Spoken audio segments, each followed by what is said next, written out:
Good morning po mga idol. Isa sa mga tinatanong sa akin kapag kausap ko na po yung customer o pinuntahan ko yung customer about sa mga aircon, ang isa sa mga tinatanong nila ay ibabahagi ko po sa inyo mga idol.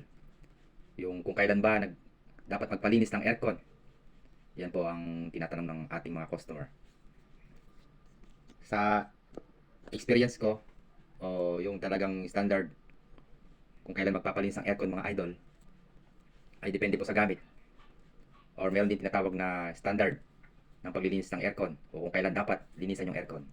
Kapag gabi po ginagamit o araw-araw na gabi na ginagamit yung aircon, ay ipapalinis po natin mga idol every 6 months po yung maintaining cleaning ng ating mga aircon para po hindi po siya masira mga idol. Kapag naman araw at gabi na ginagamit yung aircon ay mabilis po siya magdumi.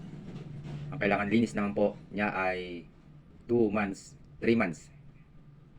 Ganun po yung kanyang paglilinis mga idol. Ayan yung mga kalimitan na tinatanong sa akin ng customer. Sir, kailan ba pwede magpalinis ng aircon? Depende rin po kasi yan sa paggamit ng aircon mga idol.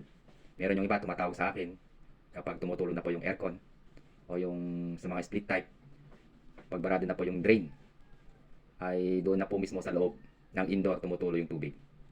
Ayun yung hindi na po nila naipalinis ng maayos yung aircon o nalaps na po yung kanyang paglilinis o umabot na po ng lagpas 6 months o 1 year. Kaya po tumutulo na po yung tubig sa loob ng indoor unit sa mga split type na aircon mga idol.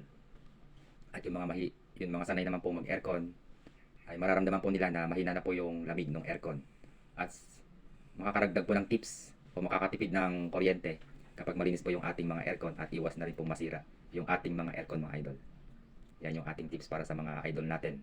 Patuloy na sumusuporta sa Marlon Air Conditioning Repair and Maintenance. Maraming salamat po. Hanggang dyan po muna ang ating tips mga idol. Magandang umaga po o good morning po sa ating lahat mga idol.